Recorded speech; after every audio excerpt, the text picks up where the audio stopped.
سب سے زیادہ دل اندھا ہو گیا ہے انہی کا جنہوں نے یہ پوسٹ بنائی ہے۔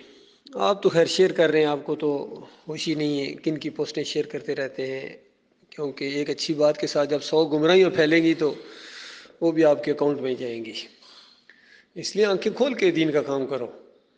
جنہوں نے یہ پوسٹ بنائی ہے therealislam.net، سب سے زیادہ اندھے وہ ہو گئے ہیں، توحید کے اندھے۔ ایمان ان کو ملا تھا، انہوں نے اس کی قدر نہیں کی، نہ شکروں اور غداروں نے، اور کفر اختیار کیا انہوں نے۔ اللہ کی کتاب کو پیچھے پھینک کے اپنے امیر کی بات کو آگے کیا انہوں نے، محمد حنیف کی بات کو، جس نے ان کو ذلت کے گڑھے میں پھینک دیا۔ دنیاوی لحاظ سے بھی آپ یہ دلائل سے کسی سے بات نہیں کر سکتے ہیں، جو مرضی کر لیں۔ ایک بریلوی ان کے سامنے آ کے بات کرے نہیں کر سکتے ہیں، اصولوں کے تحت نہیں کر سکتے۔ باقی مسلک پرست جیسا باتیں کرتے اس طرح بے شک کرتے رہیں، لیکن اصولوں کے تحت یہ بات نہیں کر سکتے۔ وہ تو صاحب آ کے کہے گا، بتاؤ ڈاکٹر عثمانی کہتے ہیں کہ سجدہ تعظیمی یہ ڈنڈوت کی طرح ہے، اور کسی کے سامنے جھکنا یہ شرک ہے، شرک کی چیز ہے یہ۔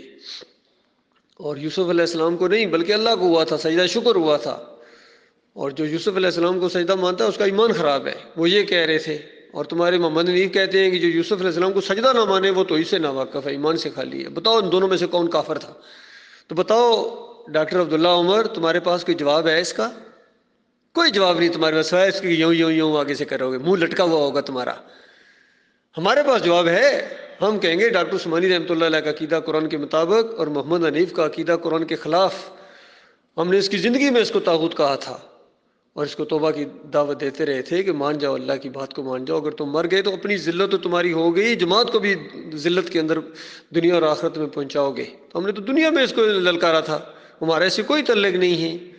تو اس طرح بریلویوں کے اور دیوبندیوں اور اہل حدیثوں کے منہ ہمارے سامنے لٹک جائیں گے اور تمہارے منہ ان کے سامنے لٹک جائیں گے، تو بتاؤ کہاں کھڑے ہو؟